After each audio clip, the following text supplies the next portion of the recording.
Está bien, pero insisto, ¿qué pasa si en la primera es declarado inocente, es apelado y en segunda instancia es condenado? ¿Es confirmada? Pero no es una condena confirmada. No recurrida. Bueno, entonces por eso, insisto con la pregunta. Esa es una pregunta, pero esa es una pregunta técnica. La segunda es, ¿el que está procesado por lavado de dinero puede entrar a la moratoria o no puede entrar a la moratoria de acuerdo al texto y al blanqueo? El que está procesado por lavado de dinero. A ver, vamos otra vez con el tema de la pregunta, ¿sí? Las preguntas las vamos a recibir por escrito y vamos a poner un funcionario mañana que termine de contestar las preguntas. Usted puede hacer preguntas, pero van a ser respondidas en primera instancia por escrito y en segunda instancia por un funcionario aquí. Puede hacer las preguntas, pero las respuestas van a estar en su momento. No, perfecto. Muchas gracias, senador. Vuelvo al mismo artículo 4. El inciso M del artículo 4, ¿sí?, implica que estamos siendo más exigentes para aquellos que entran en la moratoria que para aquellos que entran en el blanqueo. Porque así como los procesados por lavado de dinero podrían entrar, los que se encuentren con los agentes de retención y percepción que se encuentren con auto de procesamiento firme y elevada a la causa a juicio oral por la comisión de cualquiera de los delitos, eso no pueden. Los agentes de percepción procesados no pueden. Procesados por lavado de dinero pueden. ¿No? Senador Romero, así parece. Voy con el artículo 19.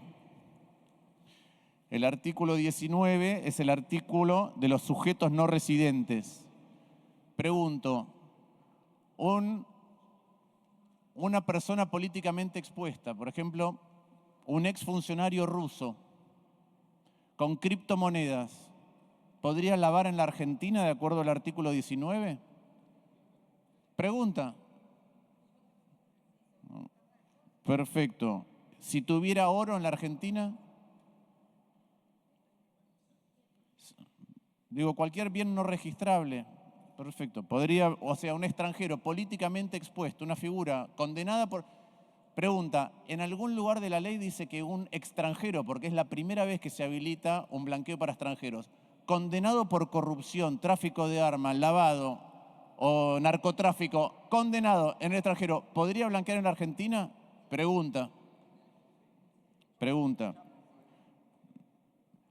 Artículo 20. Esto se refiere a las personas humanas no residentes que fueron residentes fiscales argentinos. Yo entiendo, es gente de mucho poder adquisitivo que seguramente después genera un flujo de impuestos a las ganancias que queremos que tributen en la Argentina. Pero hago esta pregunta.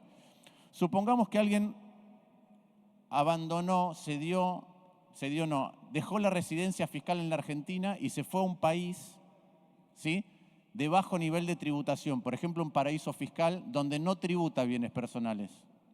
Y en la Argentina decía que tenía 0. Se fue a un paraíso fiscal y ahora dice que tiene 100. Viene a la Argentina y ¿por cuánto tributa? ¿Por los 0 o por los 100?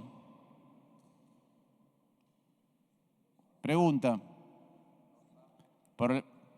Pregunta otra vez. Por lo que entiendo yo, va a tributar, si tenía 100, pero acá declaró 5. Se fue a un paraíso fiscal, ahora dice que tiene 100. Vuelve a la Argentina y tributa, ¿sí?, solamente por los 5 para blanquear. Blanquea los 5, no blanquea los 100. Esa es una pregunta que me hago. Voy al artículo 25.2, ¿sí? 25.1 y 25.2, el inciso H de ambos.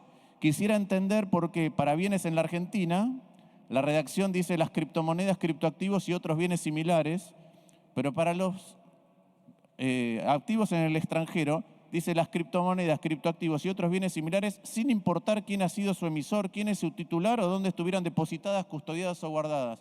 Quiero entender cuál es la diferencia de ambas, siendo que las criptomonedas además son un activo muy especial. En el artículo 27 dice que cuando uno va a blanquear, las entidades financieras no podrán negarse a la apertura de una cuenta especial de regularización de activos. Dichas entidades tampoco podrán solicitar al depositante información adicional a la taxativamente regulada por el Banco Central, ni negarse a la recepción de los fondos a ser depositados en dichas cuentas por el contribuyente. El incumplimiento de estas obligaciones implicará para la entidad financiera una infracción punible bajo el artículo 41 de la Ley 21.526 y sus modificaciones de entidades financieras. Ahí en esa ley dice taxativamente cuáles son todas las sanciones que le corresponden a alguien que está bajo ese artículo 41, desde un apercibimiento hasta la revocación de la posibilidad de operar, ¿sí? Hago la siguiente pregunta porque es otra vez el gobierno que menciona la importancia de la libertad y que cuando entran dos personas del mismo sexo enamoradas a un bar, piensan que el dueño del bar tiene el derecho a decirle que no pueden estar besándose en ese bar, ¿sí?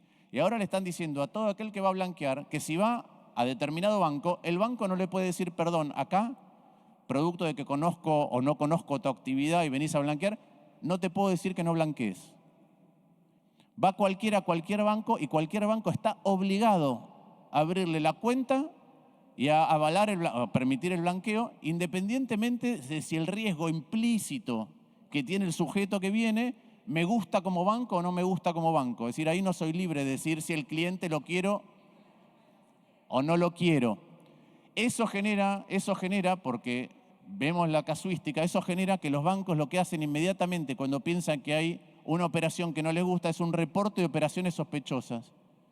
Entonces, eso genera que los bancos, como no pueden evitar el blanqueo, generan los reportes de operaciones sospechosas y después la UIF, que es la que se tiene que encargar de investigar los reportes de operaciones sospechosas, no da abasto y entonces en la práctica no puede investigar adecuadamente de dónde vino el dinero.